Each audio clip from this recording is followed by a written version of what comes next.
Olá, meus irmãos, paz do Senhor Jesus. Nós estamos aqui para um bate-papo sobre a revista do terceiro trimestre de 2022 e estamos aqui com o irmão Sérgio, com o irmão Éden, que estão aqui para a gente fazer esse bate-papo, essa conversa interessante sobre esse assunto importantíssimo que é a missão da igreja em fazer discípulos. Tudo bem com vocês? Tudo na paz, graças a Deus. Graças a Deus, tudo bem, pastor Paulo. Que bom. E o Éden, como todos nós sabemos, é o comentarista dessa lição. E eu já queria começar, Éden, perguntando para você como foi o desenvolvimento dessa revista, o que Deus colocou em tua mente para você colocar esses temas aqui tão importantes que a gente tem estudado no decorrer desse trimestre. Pastor Paulo, é uma alegria ter participado deste trabalho junto ao CAPED, em favor do Ministério da Igreja de Santo André. E a gente vê que o CAPED tem esse compromisso de lições, de assuntos que sejam práticos, relevantes para a igreja. E esse tema é algo realmente muito necessário para os nossos dias, para que a igreja faça o melhor para o Senhor Jesus, que delegou uma ordem de anunciar, e nós lembramos disso o tempo todo, cultos de missões, mas lembrarmos e sermos instruídos por Deus que tem muito mais a fazer, consolidar o trabalho, fortalecer cada vida, cada alma e acompanhar. É uma cultura que precisa ser disseminada no meio da igreja, porque muitas vezes fica a responsabilidade para o pastor, para o professor, que tem que cuidar de quem chega. Mas é uma cultura de discipulado que tem que ser desenvolvida, toda a igreja, todos cuidando, todos auxiliando, todos contribuindo para o crescimento dos outros. Então, o trabalho foi reunir de uma maneira onde pudéssemos distribuir de uma maneira passo a passo, vários pontos importantes sobre isso, desde o anunciar, desde o ajudar a afirmar, desde o acolher, desde o acompanhar, desde a importância da palavra para esse discípulo. Então a gente foi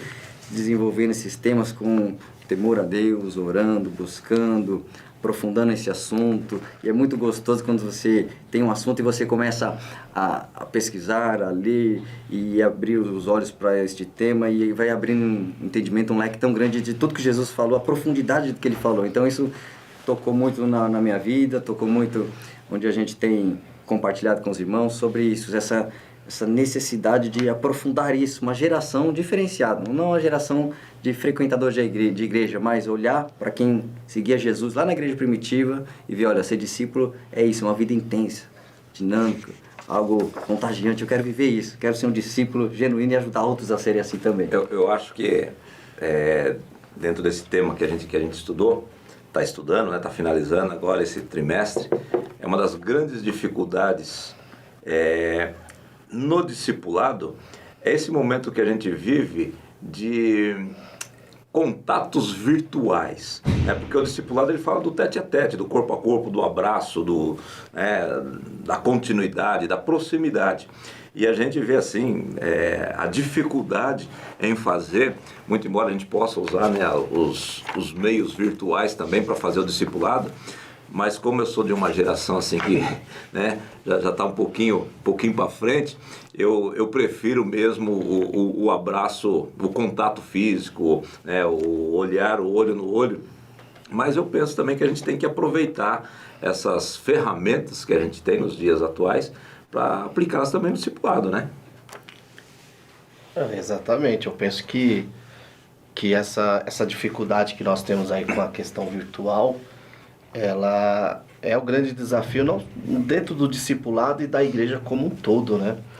E o irmão Éden falando aqui sobre a preparação, já que nós temos aqui o comentarista, eu sempre me perguntei assim, qual foi o processo que o irmão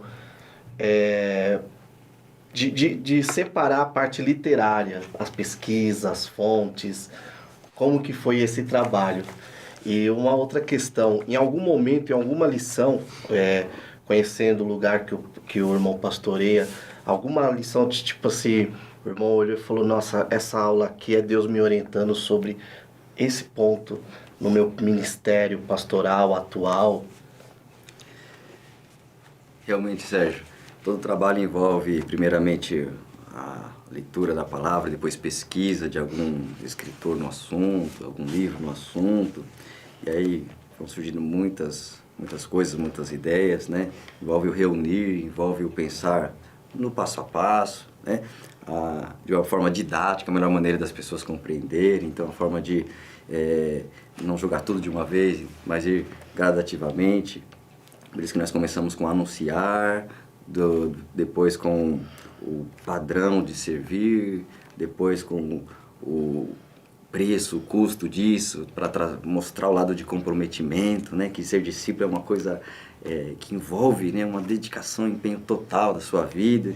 E depois nós fomos numa parte de relacionamento, porque é convívio, isso que o pastor Paulo falou, é contato. Então nós íamos para como se fosse um subgrupo depois de relacionamentos, né? Eu integrar, acolher, influenciar no dia a dia, no convívio diário. Então a gente partiu para essa parte de relacionamento, que é isso que o pastor Paulo apontou tão bem, que vão ficando hoje em dia muitos relacionamentos virtuais, frios, superficiais. Então a gente partiu do anúncio do Evangelho, firmar essas pessoas em Cristo, como firmar é um padrão, depois como no relacionamento agir. Então a gente foi se subdividindo em grupos, né? Para depois falar sobre esta reprodução de discípulos, ou seja, tudo que nós fizermos, firmarmos de pessoas que ficaram realmente comprometidas, elas vão se multiplicar, reproduzir. Isso é o crescimento do Evangelho. Pessoas que realmente têm uma vida transformada, vivem realmente. Tem vários versículos onde Jesus fala que, olha, se não ama, não são meus discípulos, se não tiver na minha palavra, não são discípulos. E aí, esse padrão ser reproduzido, né? Igual você tem uma matriz e você vai reproduzindo um monte de semelhantes, né? A matriz original lá do primeiro casal foi desfigurada, por isso toda a criação aí prossegue com essa falha, essa deformação na sua natureza corrompida. Mas agora em Cristo, os discípulos agora tem uma nova natureza, e agora é uma reprodução da imagem de Deus, de novo, né? Então, chegamos na reprodução, e aí, olhando para o futuro, né, olhamos para reproduzir as próximas gerações, e por final, a lição 3, uma palavra de ânimo, as recompensas, né, que é válido todo o empenho, toda a dedicação. Então, foi uma forma de reunir em grupos, em etapas, em maneiras, e realmente, ao desenvolver, você vai sempre pensando na sua vida, no seu ministério, e você vai observando e dizendo, olha, isso aqui precisamos melhorar, precisamos colocar em prática de uma maneira mais intensa isso aqui, que às vezes nós não falamos disso. Então, às vezes você pega um assunto aqui que de repente você percebe que não está sendo tão falado, então isso aqui precisa... Então, teve realmente alguns pontos que a gente percebe que falta, e você, ao meditar, desenvolver, você já começa, não, isso aqui eu preciso falar mais, eu preciso orientar mais, instruir mais, compartilhar mais com meus irmãos, para que isso aumente. Então, teve sim algumas onde a gente foi percebendo sobre convívios. Uma necessidade mais local, né? Necessidade mais local. Com certeza, sabendo das diferenças de igrejas, das realidades que cada um vai sempre aplicando, né? Com certeza é prático em muito sentido, né? E dentro da pergunta do Sérgio, quanto às pesquisas, assim, sei que você leu bastante, você pesquisou bastante, mas teve, assim, algum autor que, assim, aquele foi na veia, aquele influenciou mais, aquele foi onde você conseguiu absorver mais coisa, ou não? Foi mais, assim, diversificado em todos eles que você pesquisou? Um que chamou muita atenção, que eu gosto muito, é o Jonas Madureira, né? Que ele escreveu O Custo do Discipulado, tanto que foi uma lição específica que nós inserimos aqui, que é forte, ele tem alguns vídeos, ele tem livro, então ele falou muito sobre isso, e aí pontualmente alguns outros, mas esse foi uma obra que me marcou muito, né, O Custo, porque realmente saber que tem um comprometimento com Cristo que exige isso de você, e aí abrir os olhos para aqueles versículos onde Jesus cita alguns pontos, algumas condições e fala, não pode ser meu discípulo, senão deixa tudo, não pode ser meu discípulo, se não me ama mais do que tudo, não pode ser meu discípulo. Então, algo muito forte que aí nós destacamos como uma lição só sobre isso, para reforçar que a igreja toda olhando o discipulado poderia enxergar sempre assim, não, é para os novos.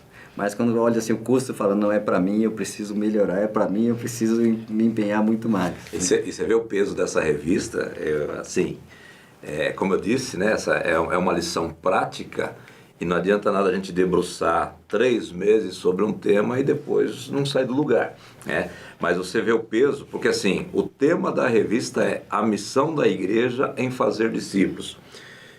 Mas antes de você alcançar esse patamar, esse nível de fazer discípulo, você tem que ser um discípulo. Né? E ser um discípulo de Jesus, um mini Cristo, né? Um cristão, uma imagem de Cristo, já não é fácil. Então a gente tem uma dupla tarefa aqui. Primeiro, e a gente pôde observar nas primeiras lições aqui, como que é o discípulo e o padrão a seguir, as qualidades de discípulos eficientes, né? Então assim, você percebe que não basta você querer discipular alguém se você não tiver sendo um discípulo também. Eu gosto muito do Paulo, e não só por causa do nome, pelo que ele representa, né? Quando ele diz assim, sede meus imitadores, como eu sou de Cristo.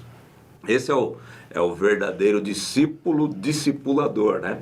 Ele se conformou à imagem de Cristo e diz, pode vir por mim, vai atrás de mim que vocês não vai se dar mal. E eu acho interessante essas primeiras aulas que fala justamente desse padrão a seguir. E eu até comentei lá na congregação que eu dou aula e tal. Falei, olha, Paulo em nenhum momento ele se coloca como um super-homem, né?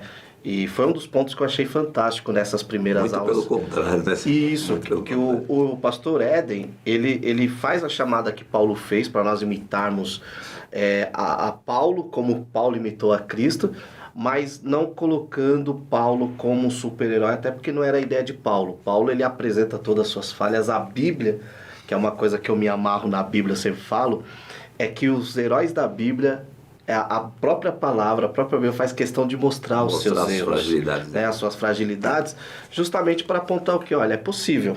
Né? É possível por quê? Porque no final das contas o padrão é Cristo. Né? E Cristo conhece as nossas deficiências e as nossas fraquezas. E por que eu achei legal essa parte? Porque nós vivemos, eu acho que um momento aí, onde falta-se pessoas para você se espelhar, e alguns que aparecem, né, no passado, o pastor Paulinho pode até falar melhor do que nós, não que ele seja velho, não é isso, viu? Eu entendi o recado. Mas os ministros, principalmente, ou aqueles que se colocavam à frente para discipular, infelizmente, muitos deles tomavam para si um jugo desnecessário, que é o jugo do super-herói. Né? E por isso criou-se vários pensamentos sobre ser cristão, sobre ser crente. O crente é aquele que não faz isso, não faz aquilo, se veste assim. Enquanto que, na verdade, como discipulador, como alguém que está à frente ali, como ministros, que é o caso do pastor Paulinho, do pastor Éden, nós, como professores que nos colocamos à frente para ensinar, não é vestir uma capa de um super-herói, mas é procurar seguir a Cristo e chamar as pessoas não para nos seguir, mas no final das contas para seguir a Cristo. Isso eu achei fantástico. Não sei se o irmão pastor Éden bebeu de alguma fonte, e se o irmão bebeu da fonte, passa para nós aí, porque eu achei muito bacana isso. Eu até fiz anotações e falei, olha, é isso, né? O segue-me aqui não é seguir Paulo, não é ser, no final das contas, imitar Paulo, vestir-se como Paulo, mas olha, eu procuro ser como Cristo. Então você me seguindo nesse ponto, você vai se parecer com Cristo. O próprio Paulo desconstrói essa imagem do super-herói, quando ele diz, quem é Paulo? Quem é Apolo? Exato. Né? Então assim, eu sou imitador de Cristo, então você vem comigo porque eu estou no caminho certo, mas não sou eu o certo, né? Eu estou no caminho certo. Foi muito boa essa abordagem, foi sensacional. Paulo se coloca como principal dos pecadores, né? Então, o que a graça faz no homem, ele reconhecer... Que miserável homem que eu sou, né? Que às vezes a lei tem especialidade de apontar e mostrar, a graça faz olhar para dentro de si, enxergar o tamanho da necessidade e carência da graça de Deus, né? Esse é o diferencial da graça. É importante o que o Sérgio colocou na questão de querer se apresentar como um perfeito, né? Em algum momento, sim, infelizmente, e até no presente momento, né? A gente remete ao passado, querendo falar às vezes de uma realidade interna nossa, mas assim, se você olhar à volta, continua algumas pessoas querendo ser super-heróis. Eu até recentemente, não tão recente, ouvi um relato de um pastor que ele pregava, não era da nossa denominação, ele pregava muito sobre que crente não fica doente. E ele não faltava em culto de jeito nenhum. E uma determinada vez ele recebeu a visita de um companheiro, de um pastor amigo, e ele não foi ao culto aquele dia. E o pastor perguntou: por que não? Porque eu estou gripado, eu prego na igreja, que crente não fica doente. Então assim, ele mostrava uma imagem que não é real, que não é verdadeira, porque a Bíblia, falando de Elias, o profeta do fogo, fala que era um homem sujeito às mesmas paixões que nós. E paixões ali são todas as limitações, são todas as dificuldades, as fragilidades que a gente sofre, né? Então foi muito boa, verdadeiramente, essa abordagem. E o Éden foi caminhando aqui, né? Foi caminhando numa crescente e chegou na última lição falando que, apesar de todas as dificuldades, apesar de todos os requisitos, apesar dos compromissos, apesar de tudo, tem recompensa para aquele que é um discípulo fiel. Graças a Deus por isso, né? Verdade. Após discorrer das dificuldades e desafios e o empenho em viver como um padrão de referência que envolve sempre uma dedicação, né? Não é fácil, é renúncia. O evangelho realmente é não para o eu, não para a carne, não para o mundo. E aí todo esse empenho, né, essa revista nos chama para servir com qualidade, ser um discípulo eficiente e cuidar e acompanhar, compromisso com o desenvolvimento de vidas. E aí todo esse empenho, né, lição final, o intuito maior foi mostrar que tem uma recompensa, que vale a pena, que Cristo disse que realmente todo o trabalho ele é reconhecido, que é feito pelo Senhor, ele vai galardoar, a palavra que é usada, como recompensa, como prêmio, para nos estimular, nos inspirar, né? E a palavra vai muitas vezes falando sobre o entesourar no céu, ou seja, acumule um tesouro no céu, né? E aí vai abrindo sua ótica para que isso seja até uma prevenção, nenhuma decepção humana. Você faz aqui, de repente não vem um reconhecimento, faz aqui, de repente não vem uma gratidão, um agradecimento. Então aqui pode falhar, mas o que Cristo apontou, colocou em nós foi esse binóculo para olharmos para a eternidade e focar lá. Então serve aqui, se empenhe aqui, faça o melhor aqui, cuide de vidas aqui, seja um bom discípulo e bom discipulador aqui, que ele até citou, olha aqui, nem que seja um copo de água fresca para um discípulo, não vai perder seu prêmio, seu galardão. Ou seja, o que ele faz? Jesus sempre usou as figuras, né, de linguagem, ou aumentando demais ou diminuindo demais, justamente para dar um choque, né? E aí ele vem e diz, olha, dá um copo d'água. Então ele usou uma coisa tão pequena para falar, olha, tudo que for feito, por mínimo que seja, é visto por Deus, tem uma recompensa. Né? Até ele falando sobre oração, ele ora em secreto, que o seu pai te vê, te recompensará, que sua mão fizer, a direita e a esquerda não saiba, ou seja, faça ocultamente, anonimamente, discretamente. Então ele fala de uma maneira que, ó, Deus vê tudo e ele vai recompensar por tudo. É importante a gente pegar essa fala da recompensa, e a recompensa não aqui, né? Recompensa não aqui, porque infelizmente a gente percebe algumas pessoas que elas fazem para serem vistas, né? Elas fazem para aparecer, e a gente percebe que esse trabalho pode ser até bonito, vultoso, mas ele não tem persistência, ele não tem continuidade, né? Você faz um negócio que é bonito, que chama atenção, que muitas luzes, muitos fogos, tal, mas assim, não tem uma continuidade. E ainda se tiver essa continuidade, toda a recompensa, se houver, ela será aqui terrena. E o texto citado pelo Éder, né, não juntar o tesouro na terra, porque aqui tem problema, né? Quanto mais se tem, mais preocupação se tem, né? Então a gente tem que se preocupar mesmo com o entesouramento eterno, com o entesouramento celestial. Eu penso que dentro desse mundo pop que a igreja vive hoje, né? Gostei dessa expressão. E nada contra mundo pop, luzes, essa pregação às vezes até mais romantizada, em alguns momentos é legal, é bom, né? Porém, eu penso que o grande problema de tudo isso é justamente aonde nós estamos colocando o nosso tesouro, né? E essa aula 13, ela traz muitos insights, muitos temas assim que nos pelo menos eu fiquei pensativo, né?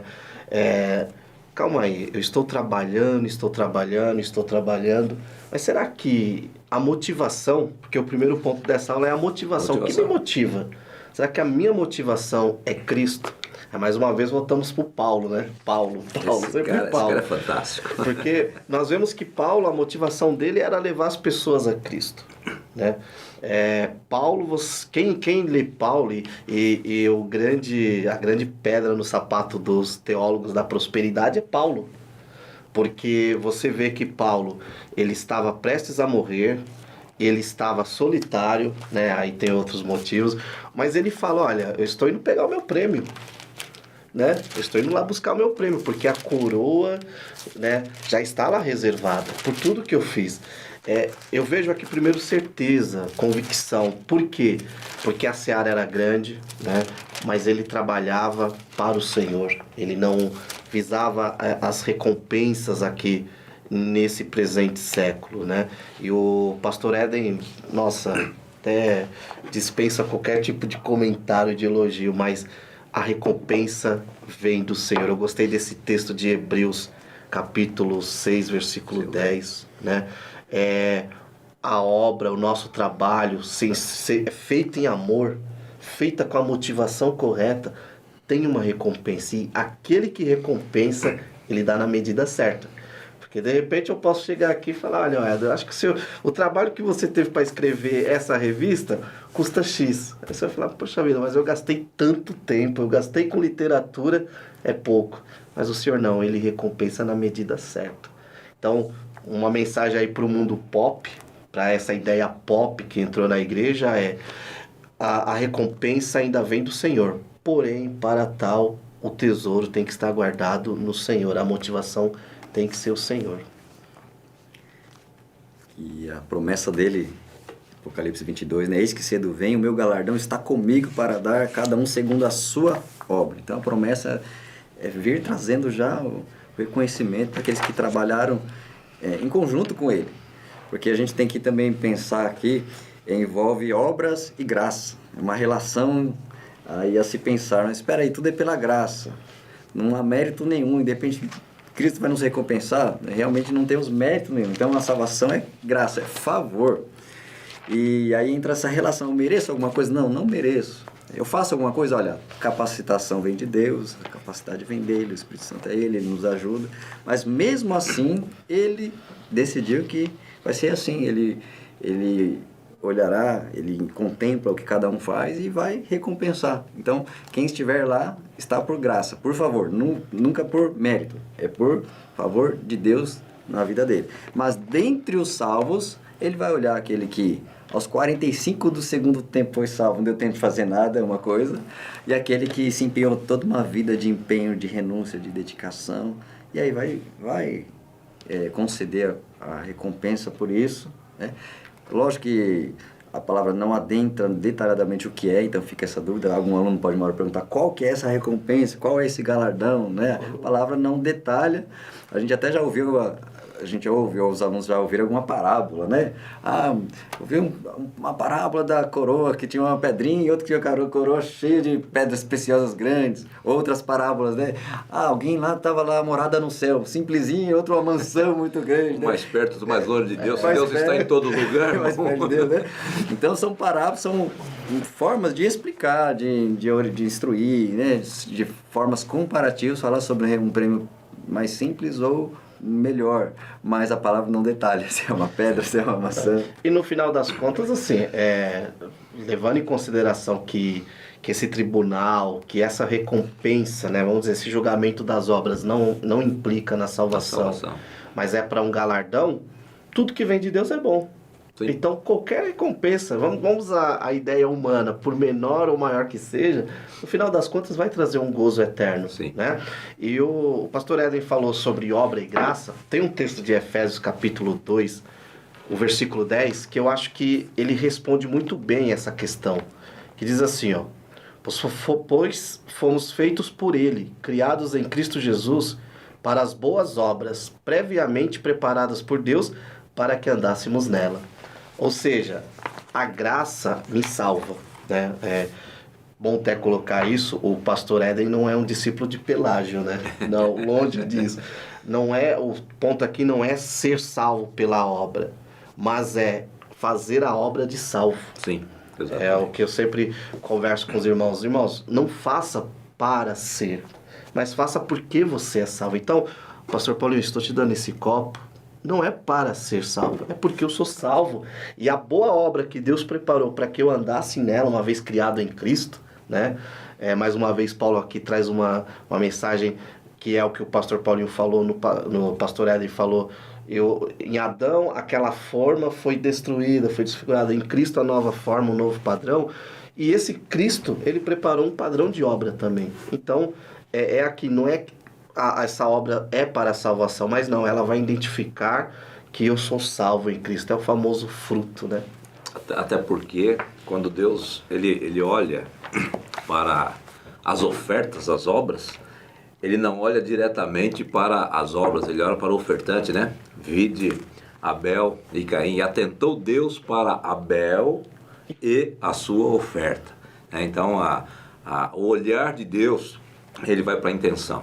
Ele vai para ver o porquê daquela obra estar sendo feita. Se eu estou fazendo visando a salvação, visando uma recompensa, porque eu acho interessante que Deus ele vai recompensar, mas a gente não deve trabalhar pela recompensa. A gente deve fazer por amor a Deus, por gratidão pelo que Deus já fez por nós. Então, quando a gente faz com esse coração, com esse sentimento, de que não, Deus ele fez tanto por mim, ele me amou tanto, que eu preciso fazer alguma coisa em retribuição a esse amor. Por amor a Deus, eu vou fazer. Não importa se eu vou ganhar, se eu vou perder, se vai ter galardão, se não vai ter. Deus olhando essa intenção no coração e fala, não, esse cara, além de ser salvo, ele merece um galardão. E outra coisa, né? Fazer para o Senhor nem sempre é o que eu gosto. Exatamente. Eu tem uma irmã no nosso campo, vocês conhecem, que ela faz um trabalho fantástico para criança, ela escreve manuais. E um dia eu conversando, eu falei, nossa, você ama, né, isso? Ela falou assim, olha, eu tive um professor de teologia no curso que eu fiz, que ele falou assim, vocês acham que eu gosto de trabalhar com criança? Eu não gosto de criança. Porém, o Senhor disse que me chamou para trabalhar com crianças. Então eu faço por amor a Deus. Porque é um outro ponto, né, pastor Paulinho, pastor Éden, que eu acho que dentro dessa aula é uma oportunidade de discutir nessa relação da recompensa, que às vezes eu faço tal coisa porque eu gosto. Aí a motivação pode se tornar um orgulho próprio. Eu gosto. Principalmente nesse tempo, Sérgio, que a gente está vivendo, em que eu tenho que fazer tudo aquilo que eu me sinto bem. Exato. Tudo aquilo que eu sinto bem. Não, se tá bom para mim, então eu vou fazer. Se não tá, então assim, na obra de Deus, será que Paulo gostava de ser açoitado? Eu creio que não, eu penso que não, né? Mas ele não olhava o seu bem-estar, e a gente vive um tempo em que o bem-estar pessoal é o que está mais importando. Você vê isso nos relacionamentos familiares, né? Os casais, às vezes por nada, às vezes até separando, divorciando, por situações assim que você olha e você fala, mas por causa disso, né? Não, mas eu mereço estar bem. E assim, na igreja a gente percebe muito isso, até na volatilidade de pessoas mudando de igrejas, né? Trocando de igreja, não, porque aqui o pastor, sei lá, o líder, sei lá, qualquer coisa, é motivo porque desagradou. Talvez não trouxe a mensagem, não deu a oportunidade, enfim, né? Então é muito importante essa fala do Sérgio aí dentro desse aspecto também. Essa troca de igreja, que não está confortável, vou a algum lugar onde tenha mais coisas a me proporcionar para mim e a minha família, feliz, né? E Paulo foi o contrário, em nada tenho a minha vida por preciosa, contanto que cumpra com alegria o ministério que recebi, Senhor Jesus, ou seja, cumprir com alegria, e o ministério dele era apanhar, né? Logo no começo, em Atos 9, Deus vem e diz, né, o Senhor Jesus falando com ele, eu lhe mostrarei quanto deve padecer pelo meu nome. Então você foi chamado para padecer em nome dele. Ele vai cumprir com alegria o chamado de sofrer. Então é uma contradição. Olha o que Paulo diz aqui, ó. Eu de muito boa vontade gastarei e me deixarei gastar pelas vossas almas, ainda que amando-vos cada vez mais, seja menos amado. Ele estava pensando em si, irmão, mas nunca. Ele estava pensando no próximo. Estava pensando em discipular os corintianos, os coríntios aqui. Né? E realmente esse chamado é sempre algo fora do conforto. O que Deus chama nunca é totalmente confortável, sempre envolve um confronto, desde o espiritual ao humano.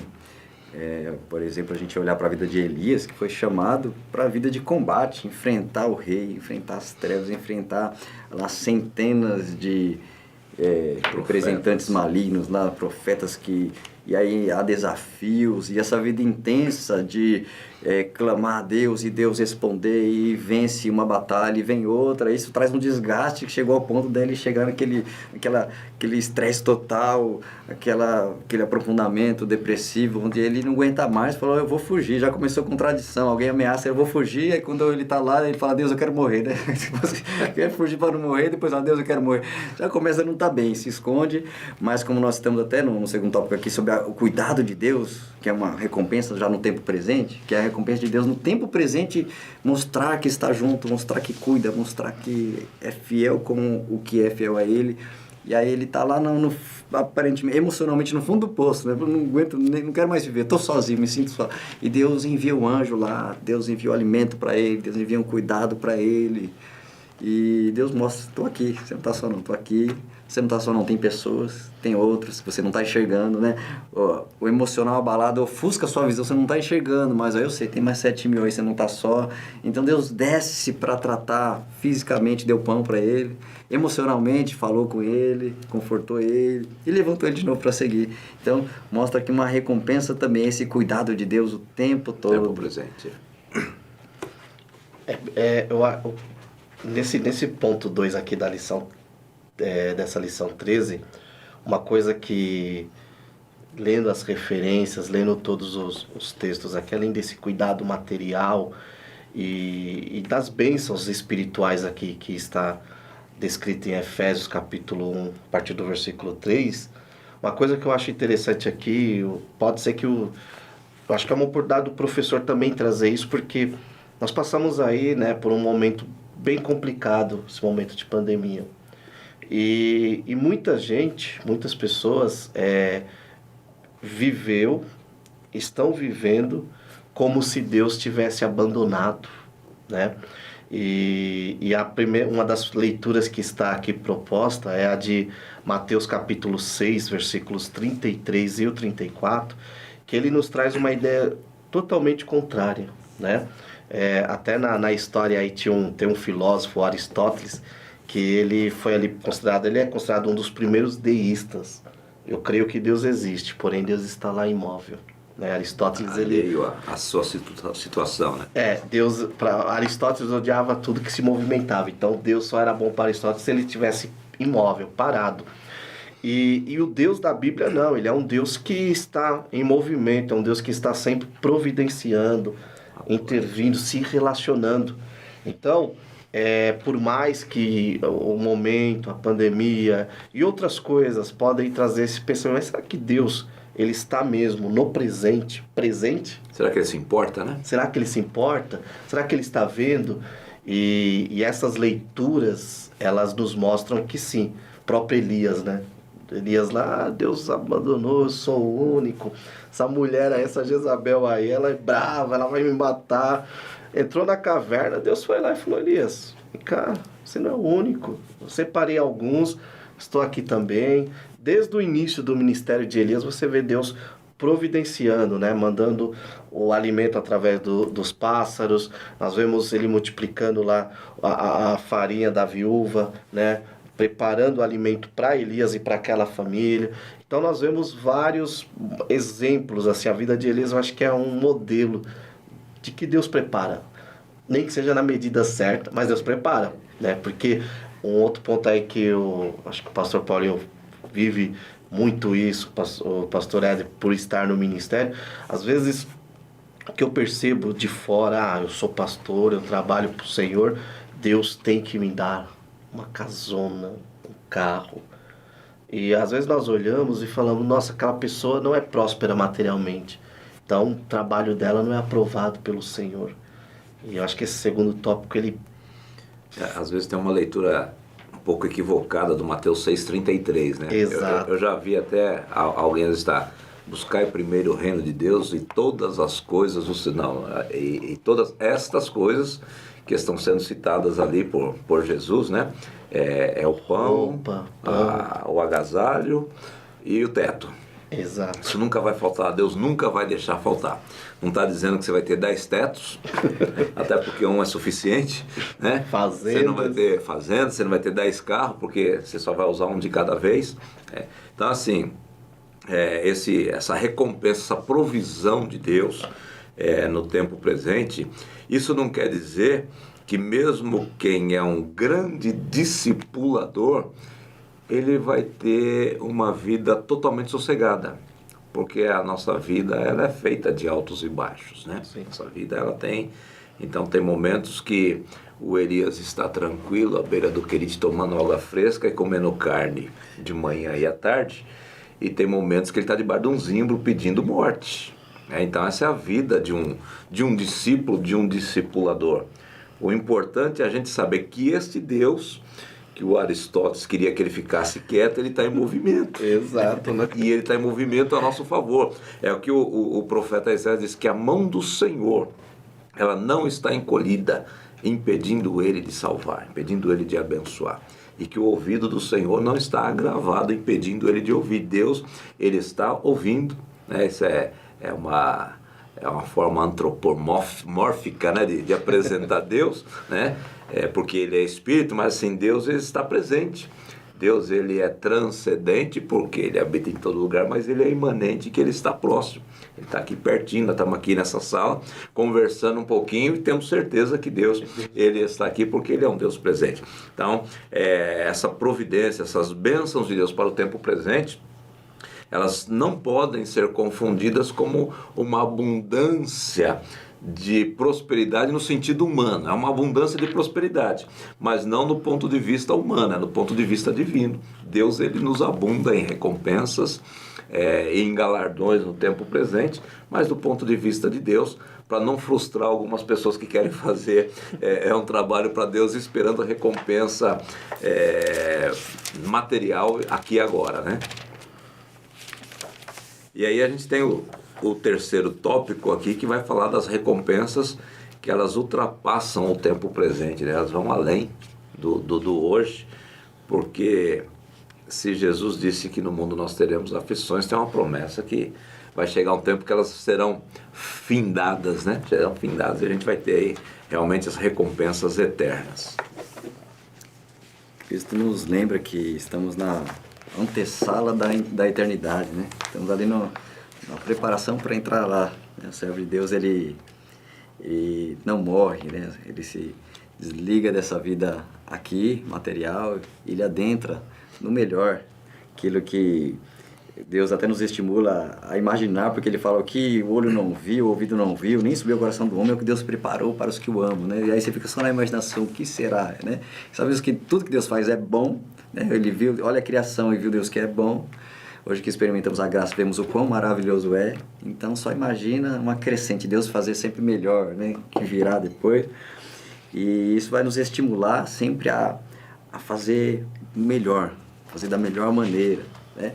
Por isso que quando o apóstolo Paulo vai falando com os coríntios, ele fala sobre as obras sendo provadas, ele fala do fogo, e aí o fogo em cima dos elementos, e aí ele diz, alguns são como ouro e pedras preciosas, outras obras são como palha, como feno, que no fogo vai se desfazer, né? Então, para nós olharmos para a eternidade e lembrar que o que é feito aqui vai passar por uma avaliação, uma inspeção, né? Um olhar de Deus, e aí o que sobrar, o que é genuíno, aí sim vai para a eternidade, né? E isso nos estimula a fazer a nossa parte em missão aqui, né? Lógico que a missão da igreja envolve missão em adoração, a missão em amor, a missão em fazer discípulos, e tudo que for feito seja com qualidade, fazer da melhor maneira, sabendo que é lá que vai ser realmente a verdade aparece. Às vezes alguém fez muita coisa aos olhos humanos, né? Vai ter citado aqui, mas de repente quando foi inspecionado por Deus não sobra quase nada. O que queria era o elogio, o que queria era a fama, o que queria era a riqueza material, o que queria era um reconhecimento, apenas um nome. aparecendo. Então, após a inspeção não sobra praticamente nada. Então, o que realmente conta é aquilo que após a avaliação de Deus, o fogo provando, aí o que sobra é sim, ó, isso é de amor, é de sinceridade, é em verdade, é por amor a mim e ao próximo, né? Então esse sim permanece. E aí entra aquela parábola onde Jesus, né, onde o Senhor retorna e diz, ó, servo bom e fiel, entra no gozo, entra no regozijo, entra na recompensa, vem desfrutar aqui de todo esse reino que eu tenho, né? Aquela pessoa que tinha todos aqueles bens, ela vem desfrutar comigo. Você, na minha ausência, você foi fiel. É o que Jesus vai dizer após o seu retorno, né? Olha, eu estive ausente, mas você, né, ausente, hoje vivemos pela fé com Ele, né? Mas fomos fiéis, dedicados, e o Senhor vai falar, vem, entra no gozo, entra no regozijo. Imagine regozijar junto com Deus, né? Um pouquinho da presença de Deus, todo mundo sai radiante. Olha, hoje fui visitado, o culto foi maravilhoso, senti um pouquinho, e às vezes foi um pouquinho ali, imagina estar eternamente com Deus. Uma fagulha, né? Só, né? Uma fagulha já incendeia tanto, né? Eu penso que esse momento aqui da aula pode ser o momento que vai trazer talvez mais questionamentos, né? Porque é impossível falar de galardão, de recompensas eternas, sem lembrar do tribunal de Cristo que já foi falado aqui. Onde será, em que momento, como será. O que eu posso só garantir é assim, é um julgamento que nós não precisamos ficar com medo no sentido de perder a salvação. Sim, porque não é um julgamento de salvação, né?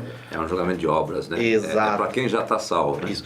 Tem na sistemática pentecostal, o Ciro Sanches, ele faz um comentário muito interessante, que na visão dele, que ali nós focamos somente nas obras, né? Nas obras da igreja, mas o que vai ser julgado ali, na verdade, será o conjunto inteiro.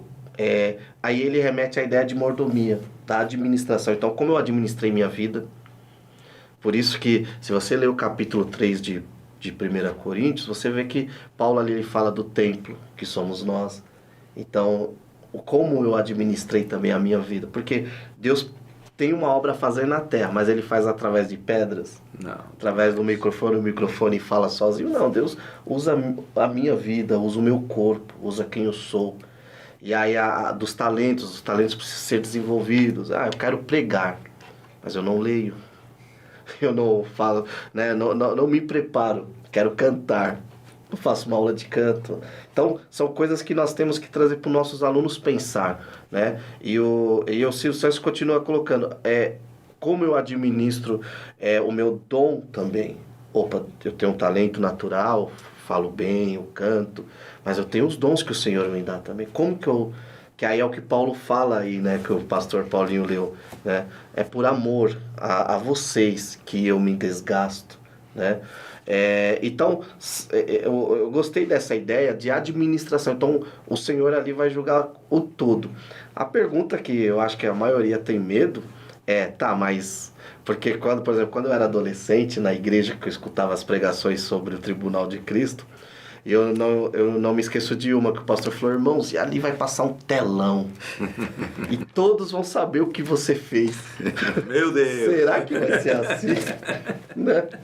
Então, eu acho que é uma oportunidade para se discutir esse tema, porque o discipulado está ligado à parte final dele lá, que é o Tribunal de Cristo, as recompensas, né? Eu acho interessante isso. E aí, pastor Paulo, vai ser um telão mesmo? Eu também já ouvi muito isso. Tinha até, alguns anos atrás, um livretozinho que falava sobre a eternidade e tinha até assim aqueles filminhos como de cinema, né? Passando assim o que você fez. Eu penso que não. Não vai ter esse constrangimento, até porque a Bíblia diz assim, Deus dizendo, dos seus pecados não me lembrarei mais. Como é que ele vai querer mostrar para todo mundo se o próprio não tem interesse, né? Então é uma forma de expressar talvez de alguém que queira dizer assim, cuidado com o que você faz, porque está tudo registrado por Deus. Mas não vai ter esse videozinho, né, passando lá, não vai ter esse remake no céu. Ainda bem, né? Já pensou? E aqui o Éden finaliza, né? Ele fala de galardões no tempo presente, fala das recompensas eternas, e a maior recompensa pela qual nós batalhamos é a eternidade com Cristo, né? Porque que somos eternos nós sabemos, né? Onde é que vamos passar é o que importa, né? Todo ser humano, ele é eterno, ele não vai ser extinto, é como pensam algumas ideias aí religiosas, né? O ser humano não é extinto, ele vive eternamente. E a maior recompensa de ser um discípulo de Cristo e um discipulador é ter a convicção da nossa eternidade com Cristo, até baseada numa promessa que ele fez em João 14, né? Ele falou que onde ele estiver nós vamos estar também. E Paulo também, 1 aos Tessalonicenses 4, né? E assim estaremos para sempre com o Senhor. Que confortantes são estas palavras para a gente que serve ao Senhor, ter essa convicção de que nós estamos servindo a Deus por graça dEle, por favor dEle, e que ainda temos uma vida eterna para desfrutar com Ele aí para todo sempre em gozo e alegria, paz e tudo de bom que Deus tem reservado para nós. E como estamos falando de discipulado, então, além do regozijo de nós estarmos lá, que é graça, é tudo isso foi ministrado, e você ainda saber que você contribuiu para que outros estejam lá. Olha, esse aqui eu ajudei, esse aqui eu acompanhei nas fraquezas dele, nas lutas dele, no aprendizado dele, eu ajudei. Ele está lá também, está aqui junto, chegamos. De repente, você tem muitas pessoas que você ajudou. Então, uma grande recompensa é isso, esse prazer, esse regozijo. Olha, pessoas que Deus libertou, Deus transformou, eu participei, nós ganhamos essas vidas. Cumpri a missão lá, olha, ganhamos essa vida. Cuidamos dessa vida, ajudamos ela nos seus altos e baixos, para ela permanecer, e permaneceu. Chegamos, né? A entrada nos portões celestiais, atravessamos, estamos aqui, atravessamos o Rio Azul, atravessamos, né?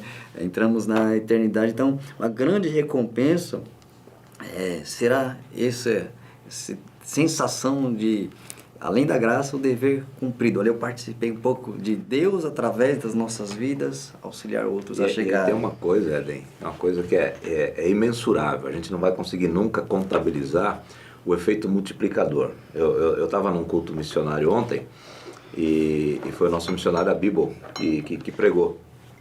E ele contou um pouco da origem dele, não deu um testemunho completo, mas ele contou um pouco da origem dele, que ele é senegalês, filho de muçulmanos, e estava sendo treinado para fazer parte dos contextos muçulmanos, talvez até de um terrorismo. E aí um missionário americano falou de Jesus para ele, né?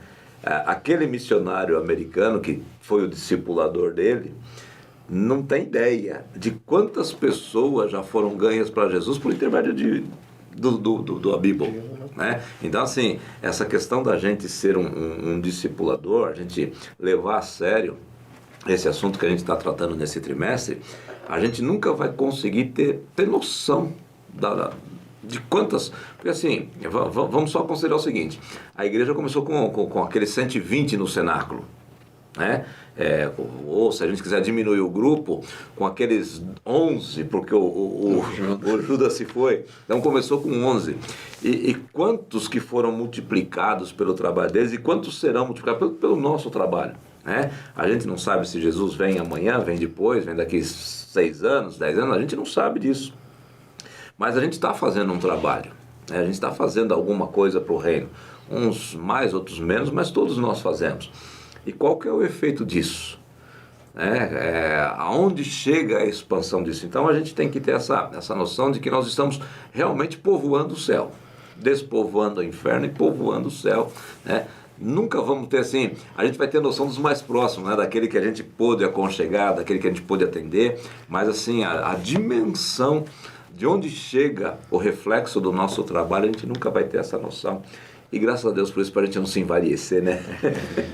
Eu penso que é nesse sentido que o céu será um lugar de surpresa, né? Que a recompensa será um fator surpresa. Porque às vezes você pode olhar ali e falar, eu preguei para uma pessoa, né? Mas essa pessoa, por misericórdia, permaneceu no Senhor, aí faz isso. Aí ganhou outra, né? E ganhou outra. E quando você, de repente, chegar na eternidade, né, vamos fazer até uma conjectura, né, eu acho que nós, como disse o pastor Éden, Deus nos deu essa oportunidade de imaginarmos. Imagina você chegar lá, olha, Éden, Sérgio, eu te ganhei para Jesus. Você me ganhou mesmo, pastor Éden. Mas olha quantos eu ganhei para Jesus aqui também. Vamos passar por marketing multinível, né? Vamos ver a pirâmide. A pirâmide. Nossa, aí aquele que eu ganhei foi ganhando. E no final, tudo isso vem como recompensa para o trabalho, porque você ganhou um. Nesse sentido que eu penso que uma vida vale mais do que o mundo inteiro. Porque essa uma vida, com certeza, ela vai multiplicar. Né? E, mais uma vez, é a qualidade. Então, às vezes, teve até uma aula que foi comentada nesse trimestre, que eu achei bem interessante. Foi um comentário de um dos nossos pastores que gravou, que ele falou que às vezes nós nos preocupamos em ficar contabilizando. Aquela cruzada rendeu 3.000 pessoas. Mas às vezes são 3.000 pessoas que só foram à frente e às vezes não foram feitos discípulos. Né? Parou ali. Às vezes em um culto ao ar livre, ou num bate-papo, ou através de uma videoaula, uma pessoa escuta, se converte, permanece, ali é feito um trabalho. Então aquela uma pessoa, ela rendeu esse fruto. Então eu acho muito também interessante essa ideia de nós pensarmos no fator surpresa, né? E as coroas, né? Talvez as coroas sejam as almas que nós levamos. Sim. Às vezes nós ficamos preocupados lá, vou ter uma coroa, eu vou brilhar mais do que o pastor Éden. Vou fazer um caminhão para carregar minha coroa. O pastor Éden vai brilhar mais. Porque até isso eu já escutei uma vez, eu escutei um pregador falando, irmãos, a recompensa uns vão brilhar mais do que o outro, né? Rapaz, então vai ser um lugar bem de... Porque já precisou olhar para o pastor Paulo, ele brilhou mais do que eu, falando, mas por que ele brilhou mais do que eu? Né? Fiz tanto, né? Então, assim, eu penso, até pegando um comentário uma vez que eu ouvi do pastor Napoleão Falcão, ele fala que para ele as coroas são as vidas que eu levei para Cristo. E é possível. Porque eu acho que no contexto de céu, no contexto de eternidade, no contexto do pensamento de Deus, não existe nada mais valioso do que uma pessoa. Sim. Né? Então, é um ponto aí para pensar. E vale tanto uma pessoa que ele mandou o filho dele, né? Para esse mundo. O valor que ele investiu no ser humano, né? Palavra-chave aí, né? Investimento, né? Deus enviou o Filho para investir na humanidade decaída, investiu para tê-los de volta, e tudo que fazemos no Evangelho é um investimento, cada vida, cada alma, né? Então, aí não importa o número, estou investindo, semear sem parar, como Eclesiastes lá, lança o teu pão, vai semeando, o quanto vem, é com Deus, semeia incansavelmente, sem parar, sem perder as forças, é semear, é cuidar, é amar, como Deus ama, sem limite, é fazer sem limite, enquanto tem força, sirva, né? O reino de Deus é servir, e aí o galardão, a recompensa é com Ele, tudo vem da parte dele. E de repente nós estamos falando de números aqui, né? De repente alguém só somar um evangelista, de repente eu ganhei um Billy Graham, né? Tem um efeito multiplicador também, são as incógnitas aí na eternidade que não sabemos agora. Então é descansar em Deus, fazer o melhor para o Senhor, sabendo que o que vem dele, eu terei imensa gratidão. E eu, simbolizado ali em Apocalipse, os anciãos recebendo as coroas, eles retornam as coroas para o trono, né?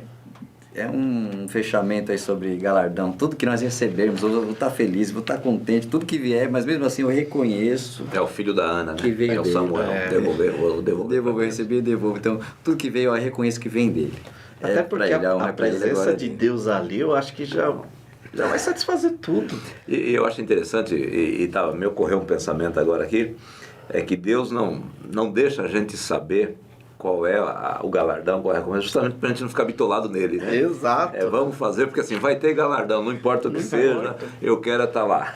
E o Eu quero pastor chegar. Éder citou aqui um negócio interessante. Imagina, ganha um Billy Graham, né? Tem um personagem na história da igreja que eu gosto muito, que é o Spurgeon. Todo mundo, o príncipe dos pregadores. Porém, o Spurgeon, ele se converteu aos 15 anos através da pregação de um sapateiro que não sabia nem ler.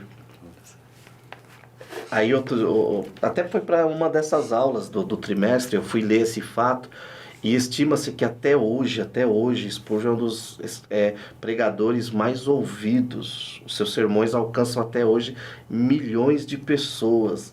E aí dentro disso, tudo isso cai na conta bancária daquele sapateiro que não sabia nem ler. Que ninguém sabe o nome dele, na história não cita nem o nome dele. Só fala que era um sapateiro que não sabia ler e tinha uma única mensagem: olhe para Cristo, né? Então, nossa, isso nos traz uma alegria e é isso mesmo, nós começamos a pensar. E assim, é uma alegria, eu concordo contigo, mas uma responsabilidade gigante. Também. Né? Porque assim, a gente está falando de discipulado, legal, maravilhoso, mas e aí? E amanhã? Vamos discipular? Né? A igreja vai continuar se movimentando no ritmo que está, a gente vai acelerar o passo, a gente vai retroagir, como é que vai ser, né? Ou nós vamos ser aristotélicos, parados. Exatamente. Então, assim, eu acho a importância desse trimestre aqui fantástico, por ser uma lição prática. A gente precisa, sim, das lições mais teológicas, a gente precisa pegar as lições doutrinárias, são muito importantes para a nossa maturidade cristã, mas, assim, a gente pode ser um sapateiro que não sabe nem ler, né? Exato. Que faz alguma coisa, nem ler. Mas que faz alguma coisa. Que faz alguma coisa. Que fala, olha para Cristo, olha para Jesus. Então a gente precisa sair assim da comodidade, né? Não queria usar a expressão zona de conforto, né? Mas precisamos sair da comodidade e fazer alguma coisa pautado, baseado nessa revista aqui que a gente está terminando de estudar nesse trimestre. Verdade, o principal é a aplicação prática, né? Não só a instituição, mas individual, cada um ter esse compromisso. Olha, eu trouxe eu vou acompanhar ele, eu vou ajudá-lo até o máximo que eu puder durante a caminhada e colocar em prática, né? Temos grupos, departamentos, olha, cuidem melhor daqueles que se achegam, grupo de mulheres, cuidem melhor das mulheres que chegam, compromisso com os jovens, cuidem melhor dos jovens que chegam, obreiros, cuidem melhor e formem outros obreiros, ajudem outros, envolvam outros no trabalho para que também se tornem em breve outros obreiros juntos, né, multiplicando isso que vocês vivem, eles vivam também. Então vai sendo essa bola de neve no bom sentido de crescente, né, de acrescentar. Então realmente todo esse conceito prático deve ser aplicado para realmente valer a pena olhar e falar, eu melhorei. Cada lição dessa eu fui acrescentando para melhorar. Todos nós temos pontos a melhorar. Então, olhar e dizer, precisamos olhar com mais amor, olhar com mais ótica do potencial que pode ser aquela pessoa, né? Não olhar com sentido de comodismo. Olha, se não permanecer é porque não queria, se não permanecer é porque não tinha compromisso, mas em contrapartida, será que faltou um pouco mais? Faltou um pouco melhor de um discipulado, de um acompanhamento? Será que falhou da nossa parte? Então, sempre refletir para melhorar, né? Lógico, há sempre o livre-arbítrio das pessoas, mas esse autoexame, olha, eu preciso melhor colocar em prática, para que tenhamos mais resultado, mais efeito, uma retenção maior dos que se achegam, né? Você falou um negócio interessante, no para além da instituição, porque às vezes, assim, algumas pessoas podem ficar esperando que se faça uma campanha evangelística, que se faça uma mobilização disso, uma mobilização daquilo. E quando a igreja ela tem vida em cada pessoa, né? A igreja tem vida. Então, assim, você citou aqui na lição e citou novamente aqui, aquele que dá um copo de água fria. A igreja não precisa se mobilizar para dar um copo de água fria. Eu posso dar esse copo de água fria. Eu individualmente, independente de ser pastor, eu posso fazer. Eu posso estender a mão, eu posso fazer uma visita, eu posso fazer uma oração, posso fazer uma ligação, já que a gente está no virtual, posso mandar uma mensagem de WhatsApp, né? Eu posso fazer. Então, claro que a instituição, ela precisa se preocupar com o discipulado, sim, a instituição precisa, mas assim, não vamos esperar pela instituição, porque a instituição é fria, né? A instituição é formada por pessoas, né? Então, a instituição em si, ela é uma organização, né? Nós precisamos pensar em nós como crentes que somos organismos, né? Então, assim, a gente tem vida, a instituição não tem vida. São as pessoas que têm e precisa tomar essa responsabilidade individualmente, cada um mesmo, e olhar para essa revista. Quem não tiver uma revista dessa precisa ter e visitá-la de vez em quando, né? Fazer uma visita nesse texto aqui de vez em quando, porque é algo que se não me incomodar, eu preciso me preocupar comigo. Né? Se esses temas aqui não me incomodarem, eu preciso me preocupar comigo mesmo, porque tem alguma coisa errada que não está certa, né? E aí, finalizamos? Tem mais alguma coisa? Você que é o comentarista aqui, Eden, a gente está na dispensação dos seus comentários aqui. Só para fechar, que guardemos firmemente todo esse aprendizado de tomar sobre si essa responsabilidade, já bem falado pelo pastor Paulo, que somos sim responsáveis neste tempo, nessa geração, em fazer a nossa parte, em assumir esse compromisso, porque foi o próprio Senhor Jesus que entregou essa carta de ordem com uma missão. Fala, aqui está a missão entregue para a igreja, faça discípulos, ganhe pessoas e ajude eles a serem discípulos genuínos, autênticos e que se multipliquem até eu voltar. Então, que isso seja algo que esteja no nosso DNA, esteja em nós, esteja assim, eu quero ganhar almas e cuidar das almas, e a prioridade é almas. As outras coisas são secundárias na igreja, outras coisas importantes, mas o nível de prioridade, número 1, são almas se tornando discípulos. Aí teremos uma igreja forte, saudável, vivendo o compromisso do evangelho genuíno. Nós estamos arrebatando pessoas do fogo, trazendo para a luz e firmando elas, plantando elas no terreno do reino de Deus para que nunca mais saiam de lá, mas cresçam, floresçam e o Senhor vai ser glorificado em tudo isso. Estejamos firmes nesse propósito em nome de Jesus. Muito bem, meus irmãos, a gente finaliza aqui esse bate-papo sobre essa, não só a lição 13, né, mas a gente percorreu aqui toda a revista, dada a importância desse assunto. A gente percebe que, como igreja, a gente precisa sempre melhorar, a gente precisa sempre estar atento àquilo que Deus tem para nós, e o nosso desejo é que esse bate-papo nosso aqui possa ser interessante para você, professor que vai preparar sua aula, para você aluno, para você crente, para nós pastores, para todos nós, porque a responsabilidade de fazer discípulos é da igreja. E eu, como pastor, sou igreja também. Eu não estou num patamar elevado que, não, a responsabilidade é de vocês, igreja. Não, eu sou igreja também, a responsabilidade é minha. Então, nosso desejo, nossa oração é que Deus desperte-nos a cada dia e nos faça reconhecer essa responsabilidade e colocá-la em prática. E a gente vai finalizar aqui esse bate-papo com uma oração. E eu quero pedir ao irmão Sérgio que faça essa oração. Amém.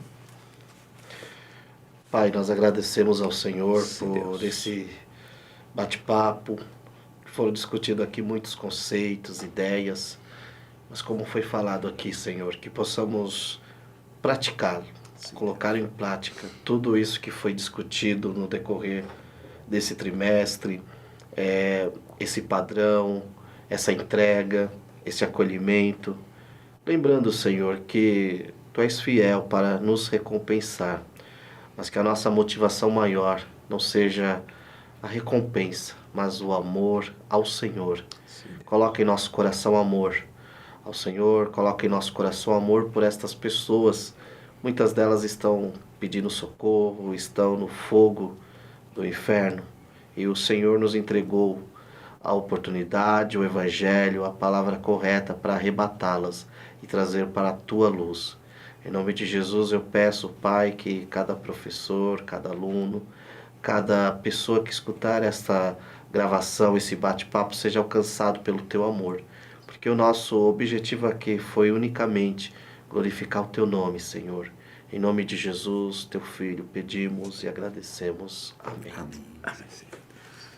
Obrigado, meus irmãos. Foi muito bom estar com vocês. Deus continue abençoando.